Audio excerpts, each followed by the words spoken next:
Chapter 8. Secret Lessons. Maomao went to the pleasure district to check on Seizon, and to Jinshi's villa to look after him, and then her break was over.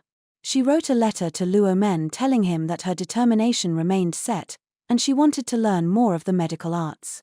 The vacation ended before she received an answer. When she returned to the medical office, she discovered a mountain of laundry waiting. There's nothing worse than work that's piled up over a long break. Do the laundry right away, if you don't mind, Dr. Liu said. He made it sound so simple, but doing laundry in winter was a cold prospect. Her hands were going to go numb. She would have liked to give him a good glare, but now that she knew how much trouble Luo Men had put him to in their younger days, she felt like she couldn't say anything except yes, sir. There was only one thing to do, what she was told. The pile of laundry revealed that while Maomao and the other ladies had been on break, the physicians had been working. Guess I'd better get to it, Maomao said. The bulk of the laundry consisted of dressings that needed to be disinfected. The first step would be to separate them into bandages that were relatively clean and those that were filthy with blood or bodily fluids. The dirtiest would be thrown away, while they would cut the stains from the cleaner ones and reuse them. Bandages were consumables. It was expected that they would be discarded after enough use. Maomao especially didn't want to use anything with blood on it. Human blood could be a source of contamination. What's this? Yarrow said, chewing worriedly on her thumb. She was looking at someone's white coat. They must have been treating a severely wounded patient, because it was covered in blood. It smelled faintly of alcohol, perhaps from an attempt to disinfect it. We can't have the doctors throwing their coats in this pile. Whose is that? Ian said. She looked at the lining. All the doctors' outfits looked alike, so their names were embroidered on the inside. She didn't say anything, but her brow furrowed. Maomao looked over her shoulder to discover the name Tianyu. One of the young doctors, a rather freewheeling man. He tried to ask Ian out several times, but she always ignored him. She just flung it aside. Ian continued sorting bandages as if nothing had happened. Both of them had been troubled by the conversation with Luo Men, but as far as Maomao could see, it looked like Ian had recovered over the remainder of the break. I don't know what answer they gave him, though. Luo Men hadn't even replied to her yet. She doubted he had answered Ian and Yao. Since we're doing the laundry anyway, Ian, why don't we go ahead and wash it for him? Yarrow said. Lady Yarrow, you mustn't indulge these people, even if they are doctors. Rules are rules. Specifically, the rule in question was that the physicians were to wash their own medical attire. But they were working while we were on break. Ian adopted a most uncharacteristic expression of restrained anger.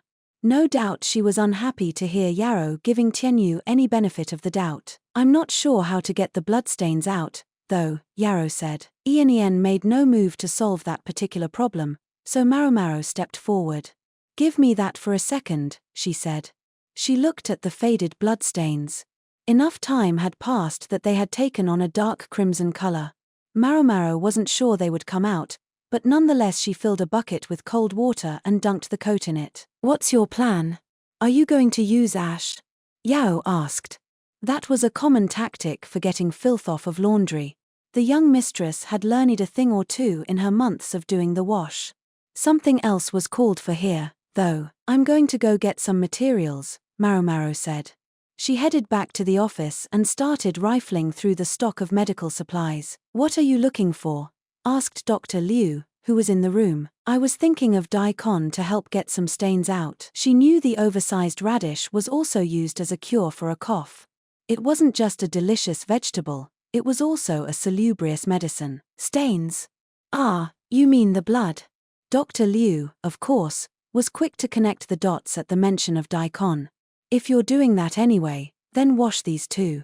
He handed her another blood-stained white jacket, then another, and another.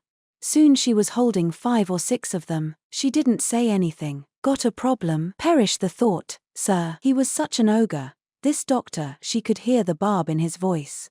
The strong features of his face must have made him quite the popular guy in his younger days, but with age they simply made him a harsh-looking old man. Yet, she'd heard how he had helped Luo Men, and for that she would put up with this. Was there a major surgery? She asked. With that ambiguous answer, Dr. Liu went back to working on the daily report. To have soiled so many jackets, there must have been several people who needed surgery, or one person who needed it very, very badly. Were they even wearing the smocks? Maomao wondered. The actual quantity of blood wasn't that great, but some of the stains bothered her. And that smell. She knew the laundry service was closed over the winter, but she wished the doctors hadn't left these so long. She put the jackets in a laundry basket and grated some daikon. Just take the whole thing. We don't need half a daikon sitting around, Dr. Liu said. Yes, sir. Should I take this to mean we're to get all the stains out? This was a direct order from a superior, so there was nothing to do but obey, but it made Maomao regret that she hadn't simply come in, grabbed the daikon, and ducked out again. Yarrow made a sour face when she saw all the new work Maomao was carrying. Sorry. Maomao dunked the white coats, then placed fabric under the stains. Then she began pounding the stains with a cloth ball, a piece of cotton filled with grated daikon. And this is going to get the stains out? Yarrow asked, peering down at her. Yes. Daikon has nutrients that break down blood. It also works if you've wet the bed or spilled some egg. I never knew that. Maomao pulled out the cloth she'd put under the coats, making sure the openly impressed Yarrow could see. The bloodstains had faded from the white jackets and transferred to the cloth beneath. The real question was whether they could get the stains out entirely given how much time had passed. See how it works? If it's making sense, then help out, if you'd be so kind. We need to do this while the radish is fresh. Alright, of course. Inin pitched in as well, and they started pounding grated daikon into the soiled garments. I'm done. Yarrow said. Then let's wash them. It defeats the point if we just replace the bloodstains with daikon stains. Right. Yarrow was a quick study. As long as she understood what someone was doing and why, she was happy to go along with it, although by the same token, if she had any doubts, she could dig in her heels and hold everything up. They had finished the washing and hung the bandages up to dry when a young doctor came walking by. It was Tian Yu, the apprentice physician. Excuse me? Maomao said. Inin took a dim view of Tian Yu, and nobody wanted him to start talking to Yarrow, so by process of elimination Maomao became the group spokeswoman. I'm sorry, but I think your jacket got mixed into our load of laundry. Oh, yeah. Sorry about that. Think you could wash it for me? The response was light enough, but Tian Yu seemed subdued compared to his usual self. Did you have to help with a surgery? Maomao asked. Yeah. I guess. The vague answer nagged at Maomao. First the blood-stained coat, now the obviously fatigued Tian Yu. You seem very tired. Please understand that we won't wash your coat in the future. As for today, it's hanging over there. Take it when it's dry, if you would. Yeah. Sure, Tian Yu said with minimal enthusiasm, and then he went off somewhere. I've never seen such a listless doctor, Yarrow said, angrily cleaning up the bucket they'd used. The jackets were out to dry, but the bandages still had to be boiled to disinfect them. From a sanitation standpoint, it might have been a good idea to boil the jackets as well, but it would damage the fabric, and they weren't consumables. Ironing them would be a better choice, but Maomao didn't feel like going to that much effort. Sigh. Fine. When they dried, she would at least put them under the cots in the medical office. She was spent from doing all that laundry and wanted a break. Since we'll be boiling things anyway, how about we cook up some potatoes too? Potatoes? Yarrow said eagerly. She and Yan had brought back armloads of potatoes from Lahan when they returned to the dormitory. So many, in fact, that they had brought some to supply the medical office. Guess it was a bumper crop this year, Maomao thought. Sweet potatoes yielded a larger harvest than rice, but didn't store as well. The starch syrup she had used to make the basi hongxiu had been made from sweet potatoes too. The kitchen servant, who had been finding all kinds of uses for the sweet potatoes including grinding them up into powder, had told her as much. But making them is easy and delicious. The thought put a bit of the spring back in Maomao's step. Yarrow's eyes were shining. Better keep up, Maomao. Coming. With her arms full of sopping bandages, Maomao followed after Yarrow and Yen. The sun was already starting to get low in the sky by the time they were done disinfecting the bandages and hanging them to dry. I didn't have a chance to do anything. The time had vanished partly to the quantity of laundry, but also to cooking potatoes. As the three of them were enjoying their snack, A parade of other physicians had appeared to request some for themselves. Wish I could mix up some medicine, Maomao thought. As long as she was in the medical office, she wanted to experiment. Unfortunately, as soon as it got dark, the ladies would be sent home. Not to mention that once the bandages were anywhere near dry, they had to be brought inside, lest they frost during the night. Maomao looked at the white coats drying along one edge of the laundry area. There was one fewer than earlier. Somebody must have come to collect his garments. Would it have killed him to take in the rest with him? She thought. She checked the linings of the coats, curious to see whose jackets were still there. She found Dr. Liu's coat. That wasn't so surprising, but the names on the other jackets made her stop and think. He did say something about surgery, right?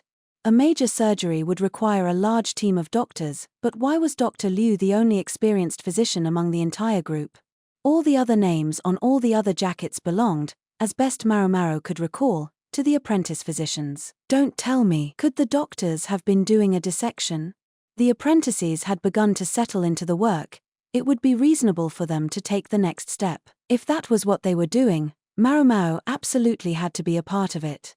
Any chance my old man got in touch with Dr. Liu? With some trepidation, Maomao took the white jackets back to the medical office. Tianyu was the only one there. He was ironing his jacket, which he had collected. Couldn't be bothered to do anyone else's? Maomao thought, but took care that her vitriol didn't escape her mouth. Instead she said, "I'll leave these here." "Sure." "Right," replied Tianyu, who looked just as tired ironing as he had walking by earlier. He might not be enthusiastic about ironing, but Dr. Liu would chew him out if his uniform was wrinkled, and it was probably more convenient to use the iron here than to get one going at home. He didn't so much as look at Maomao. Was he concentrating that hard, or did he just not care enough to look up? Either way, it didn't bother Maomao, who put Dr. Liu's jacket by his desk. It was still a bit damp, but there was nothing she could do about that. Chem. On the desk was the daily report he had been writing. Maomao picked it up and paged through it. Nothing incriminating. Then, however, she looked back over the entries for the past several days. There are none. If she was to take Dr. Liu's words at face value, a surgery had taken place, one that had required the attention of a veritable crowd of doctors. She would expect at least a word about it in the report. Instead, the entries for recent days each read simply, "Nothing unusual." He's got to be hiding something, she thought, looking at Tianyu. That surgery must have been a real nightmare. Tianyu, she said. After a beat he said, "It sure was. I've never worked so hard in my life." Was the slight delay because he was ironing, or was it a second of confusion or hesitation? What kind of surgery was it? Maomao asked as she folded the jackets. "What's it matter?" "Nobody likes doing surgery," Tianyu said, his reaction still indeterminate. Did they do something to shut him up? Maomao wondered. Tianyu's attitude toward Yan made him seem like a jackass incapable of taking a hint, but he was at least intelligent enough to pass the medical exam, and he did talk more than the other apprentice physicians. He could probably manage a lie or two if he needed to. Maybe I should have talked to someone else, Maomao thought, or at least used Yan to get to Tianyu. Feeling a pang of regret, she patted the folded jackets. "I'll try one of the other apprentices." She looked out into the gathering dark, then went to collect the drying bandages. Maomao was sure of it. The doctors were secretly doing something that everyone around them considered taboo. Even with this certainty, however, she hadn't yet found out precisely what was going on. She couldn't exactly walk up to one of the apprentices and say, "Are you doing dissections?" It didn't help that few of them were as gregarious as Tianyu, most were quiet and reserved. Then there was the rumor that talking to Maomao could draw the ire of the freak strategist, which left most people unwilling to speak with her one-on-one. Maybe I could get Yarrow and Yan to help me somehow? No. She couldn't involve them in this when she didn't know what answer they had given Luo Men. Her father had told them to forget all about the subject if they chose not to pursue it. So time passed, wasted and meaningless. When will we be going to the western capital? Jinshi had said 2 months. Maomao was starting to feel the pressure. However, she couldn't let it get in the way of her daily duties. Today, Yarrow and Yan were doing the laundry, while Maomao stayed to watch the medical office. She realized that one corner of the office suddenly looked quite empty. Once crowded with equipment, books, and other supplies that one of the apprentices had been using, it was now neat, orderly, and much less cluttered than before. "Somebody decide to do some cleaning?" she asked. "He was transferred," said Dr. Liu. "He finished his apprenticeship." "More or less," Dr. Liu replied as he made some notes in a book. In point of fact, the medical office near the military camp was a prime place for doctors to work. There were always plenty of injuries, giving them a chance to hone their skills. Thus, apprentices were sent here first, to reap the fruits of ample practice, and then after an apprenticeship of several months, they would be transferred to a different medical office. The more talented a physician was, the busier a place he could expect to be posted. If you're curious, the reason Maomao's old man, that is, Luo Men, wasn't stationed near the military camp was due to the intervention of the freak strategist. "I'd like to get out of here, myself." The monocled old fart had shown up nearly every day since Maomao's assignment here. Lately, she was pleased to note, there had been less of him, perhaps due to his go game with Jinshi. Then again, he'd seemed quite busy with something since the tournament. She didn't really care what it was, she was just glad not to see him. Thankfully, she knew how to be grateful when it counted. She finished cleaning, as well as restocking some salves they'd been low on and changing the bedsheets. "There's nothing else for me to do, so may I use the stove?" she asked. "Planning to boil something up. I want to heat some wine to extract the alcohol." She needed enough to use on Jinshi. Luo Men had the same idea once, quite a long time ago, Dr. Liu said, the mixture of frustration and bitterness on his face bespeaking a woeful tale. But then he stepped out to relieve himself, and some fool walked into the room with a lit pipe. Yikes. I'll bet he was a very singed fool after that. Anyone knew there could be just one outcome. Boom. The words were out of her mouth before she could stop herself, but Dr. Liu scowled. It's Luomen's fault for not posting a warning. His distress made it obvious who the fool had been. This time, Maomao was at least wise enough to keep her mouth shut. Incidentally, the medical office bore a prominent sign forbidding smoking. Maomao was happy for these occasional glimpses into her father's past, courtesy of another physician who had known and worked with him for so long. She started to wonder if he might possibly tell her a little something about their time in the West. "I wish I could just bring it up with him." She knew, though, that if she broached the subject in the wrong way, it might do just the opposite of what she wanted. Better to wait and let things play out a little more. Anyway, it's better not to use the stove. You never know when some idiot cutting work and smoking away might walk in. "Here, use this brazier. Take it to the other room." "I don't think it's going to get hot enough, sir." "We don't need that much. Besides, I know you. You're wondering if there's something you might be able to mix up to pass the time." Bullseye. He was sharp, as she would have expected of anyone who had studied alongside Luo Men. "You might also be thinking no one will notice if you help yourself to a cup of the wine." Why did he have to be so damn sharp? Maomao took the largish brazier. She also got a teapot, a distilling device with a pipe coming out of it, some disinfectant spirits, and a bucket of cold water. "Ah. Take these too," Dr. Liu said, piling on scissors, medicine packets, and some powders. "Make up 100 packages." "Yes, sir." Some make work for her.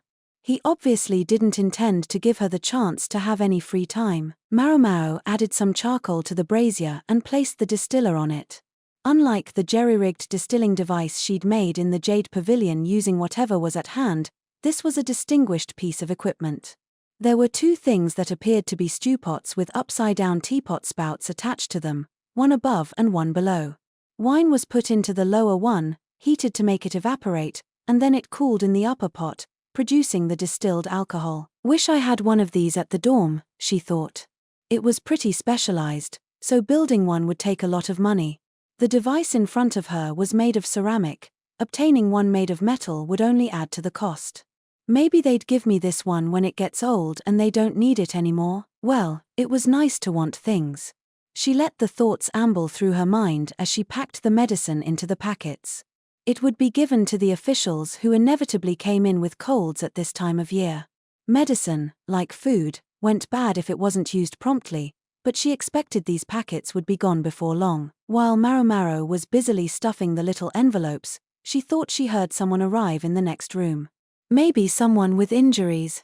She tried to go back, But Dr. Liu was standing at the door. He met her with a sharp "Stay there and do your job." Then he went on, "We have a visitor, but we won't need tea.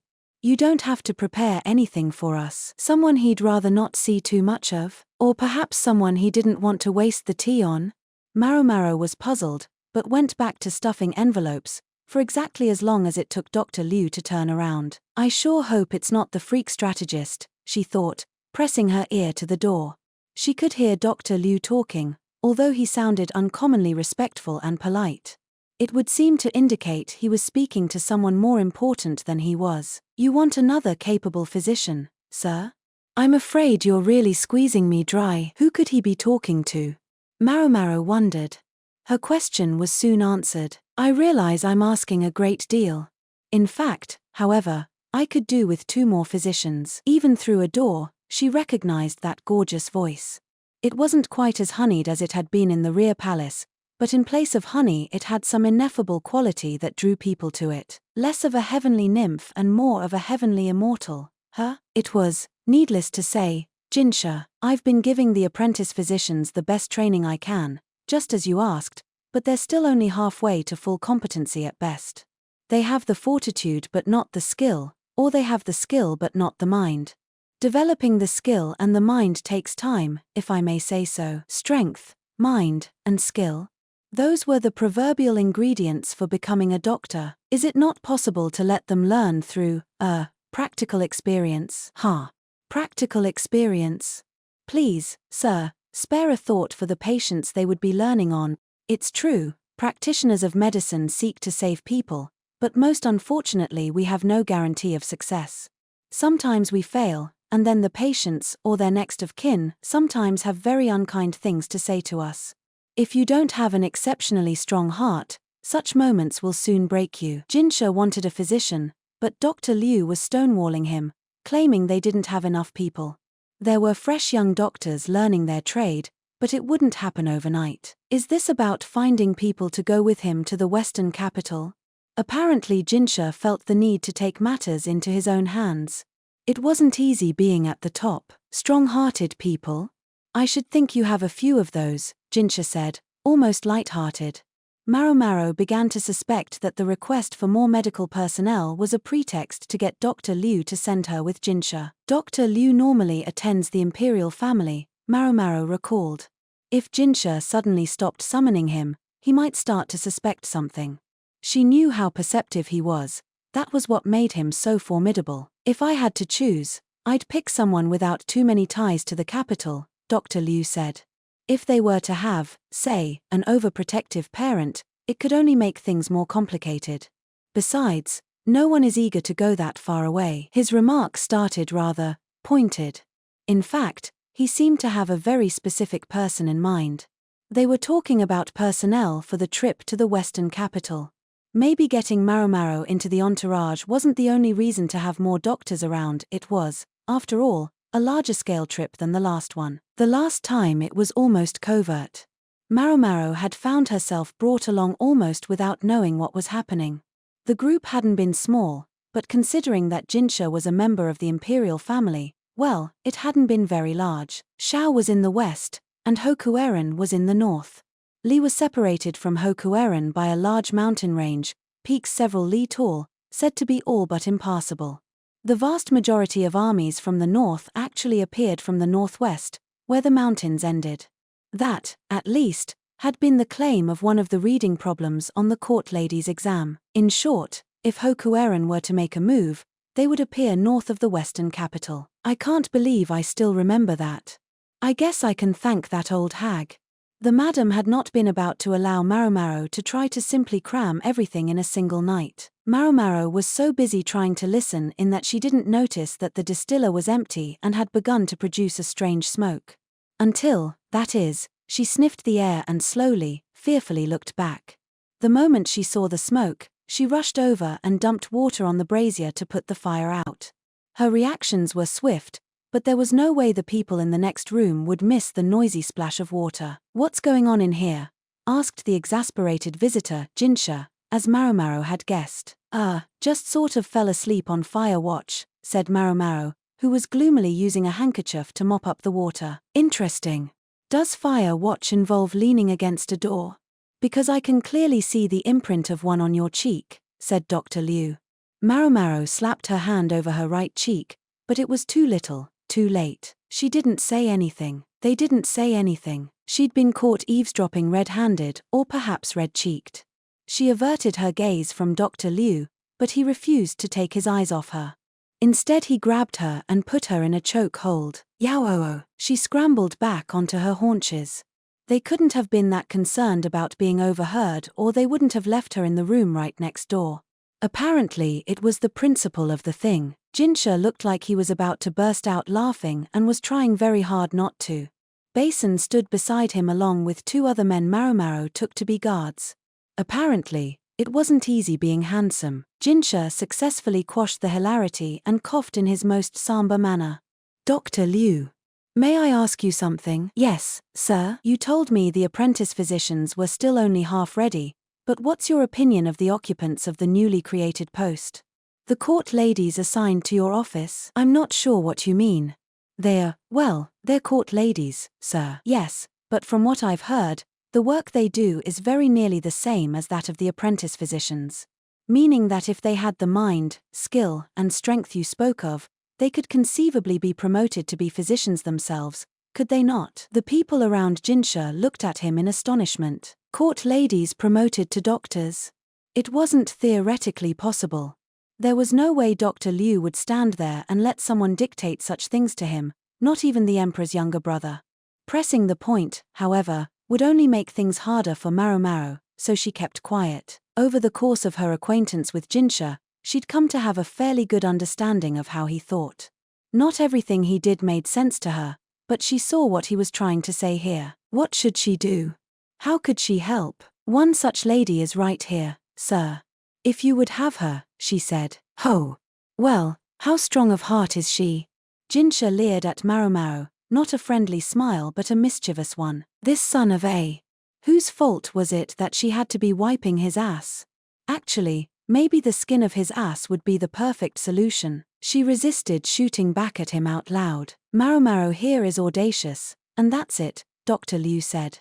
Above all, she's a woman. She can never be a doctor. He's got me there, she thought.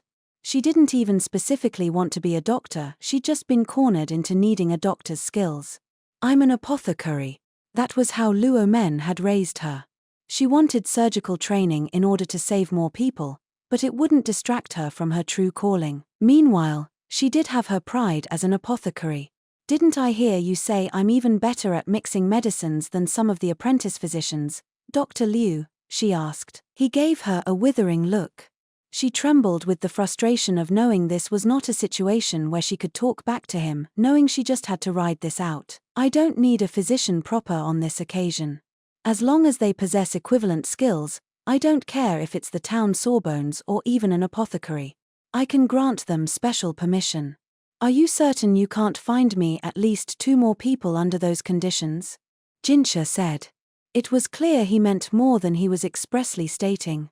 Maomao was quite familiar with this tone. In the rear palace, it had always presaged his most bothersome requests. This was going to be as much of a nuisance as anything he had ever asked her to do, but at the same time, it promised to satisfy Maomao's intellectual curiosity. She wouldn't get another chance like this.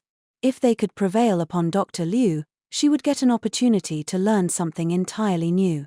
She felt her heart start to race, accompanied by a pleasant thrill and a decidedly less pleasant cold sweat. She clenched her fists. Dr. Liu gave her a long, hard look, a look that clearly told her to refuse. I can't do that, she thought. Instead she knelt on one knee before Jinshi. I'm an apothecary, sir, if you would indeed accept me. The corners of Jinshi's mouth twitched upward. You heard her. What's your professional opinion, Dr. Liu? For a moment, Dr. Liu gave Maomao a silent glare. And here she'd expected that he would give her work a fair shake in comparison with the apprentices and the other assistants. Was it really that much of a problem that she was a woman? Finally he said, she is, as she says, an apothecary. But there are some problems that cannot be treated with herbs. Isn't it the job of her medical superior to do something about that? If she must know about more than herbs, can she not be taught? Maomao couldn't see Dr. Liu from her obsequious bow, But she knew at that moment he had to be gritting his teeth and suppressing his rage. "I'm sure I can trust you to do what needs to be done, Doctor," Jinshi said, and then he left the room. Basin obediently followed him, but not without a sympathetic glance at Dr. Liu. With Jinshi gone, the silent stare only intensified. All Maomao could offer was a weak smile. "Give me your head. One time, and we'll call it even." "Yes, sir." His knuckles slammed into her skull. Actually, it was pretty painful. He could have given the old madam a run for her money. "I'll let you off with that." "Ah. Curse that Luo men.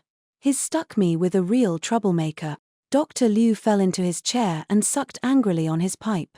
So he had heard the story from Luo men. Maybe he was planning to play dumb. In a way, then, it was very good luck that Jinshi had come. Dr. Liu continued to puff away, still openly annoyed. "Should you be smoking, sir?" Maomao asked, gesturing at the sign. "Right now?" "Yes. Be good enough to look the other way this once. Don't you have some cleanup left in the other room?" "OF, look who's feeling salty." Still, Maomao knew better than to needle him further. She went into the next room, looked at the inundated brazier and broken distiller, and put her head in her hands. The still alone was worth 6 months' salary for her.